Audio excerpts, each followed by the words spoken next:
শ্রুতির pregnancy test কিটে positive আসা মাত্রই result এবার সকলের হোশ উড়ে গেল। হ্যাঁ বন্ধুরা, ভিডিওতে লাইক দিয়ে দেখতে থাকুন। সার্থক স্রোতকে নিয়ে হসপিটাল থেকে ফেরার পর সার্থকের বাবা যখন জিজ্ঞেস করতে থাকে যে আচ্ছা সার্থক, স্রোতের কি কন্ডিশন, ডক্টর কি বলেছে ওকে চেক আপ করে? হ্যাঁ রে মা, তুই কিছু বলছিস না কেন? বলতো, চুপ করে আছিস কেন, এরকম লজ্জা পাচ্ছিস কেন বল?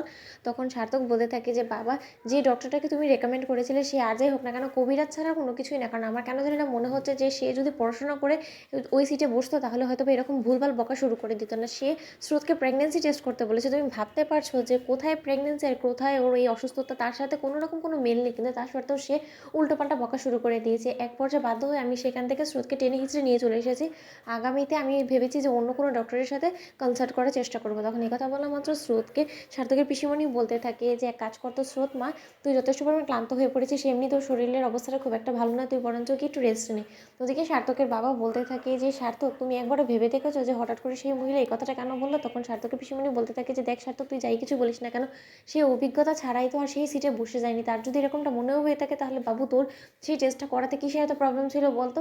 তখন একথা বলা মতো সার্থক যখন চটে যায়, ঠিক সেই সময় সার্থকের পিসিমণি ভয়ে সেখান থেকে সরে গেলেও যখন স্রোতের কাছে গিয়ে বসে, ঠিক সেই সময় স্রোতকে বমি মাথা ব্যথা হতে দেখা মাত্রই সার্থকের পিসিমণি বলতে থাকে যে সার্থক, এবার কি আমার অভিজ্ঞতাও সেই ডক্টরের কথার সাথে মিলে যাচ্ছে। আমারও কেন জানি না মনে হচ্ছে যে স্রোতের একবার অন্তত টেস্ট কিটে প্রেগনেন্সি টেস্ট করা উচিত, কারণ ওর সিমটমসগুলো কিন্তু মোটেও ভালো লক্ষণ নয়। তখন এই কথা বলা মাত্র স্রোত বলতে থাকে যে পিসিমণি, তুমি কী সব ভুলভাল বকছো বলো তো? তখন সার্থক বলতে থাকে যে পিসিমণি, তুমি অন্তত প্লিজ ওই ডক্টরটার মতন ভুলভাল বকা শুরু করে দিও না, তোমার কাছে হাত জোর করে অনুরোধ করছি। তোমাদের যদি সত্যকার অর্থে আমাদের লেগ পুল করারই হয় তাহলে পরেও করতে পারবে, কিন্তু এইসব বাজে বিষয় নিয়ে অন্তত প্লিজ এরকম করো না। তখন এই কথা বলা মাত্র সার্থকের পিসিমণি বলতে থাকে যে স্রোত, কেন এরকমটা কেন সম্ভব না বলতো? তোদের মাঝখানে হাজারো তোরা ভালোবেসে বিয়ে করেছিস, আর যদি তোদের আনপ্ল্যান্ডভাবে এই সন্তানটা চলে আসে তাতেই বা কি? তুই ভাবছিস কেন? তোর পড়াশোনা কোনো কিছু তো থামবে না, আমি আছি তো, আমি ঠিক মানুষ করে নিতে পারবো। তখন এই কথা বলা মাত্র সার্থক বলতে থাকে যে ওফ পিসিমণি, এবার তুমি বন্ধ করো তোমার এই খেয়ালি পোলাও বানানো, কারণ সেরকম কোনো কিছুই কোনোদিনও সম্ভব না। আর স্রোতের সাথে আমার কোনো রকম কোনো সেরকম সম্পর্কও নেই। তখন সার্থকের বাবা যখন এক দৃষ্টিতে সার্থকের দিকে তাকিয়ে থাকে, তখন সার্থক বিষয়টাকে ঘুরিয়ে ফেলার জন্য বলতে থাকে যে না, আসলে বাবা আমি বলছি কি যে এত তাড়াতাড়ি কে বা বেবি প্ল্যান করবে বলো তো? আর আনপ্ল্যান্ডও যদি হয়ে থাকে তাতেই বা আমার কোনো রকম কোনো প্রবলেম ছিল না, কিন্তু তার থেকে বড় কথা যে স্রোত এই মুহূর্তে প্রেগনেন্ট নয়, এতটুকু অন্তত আমি তোমাকে ক্লিয়ারভাবে বলতে পারি।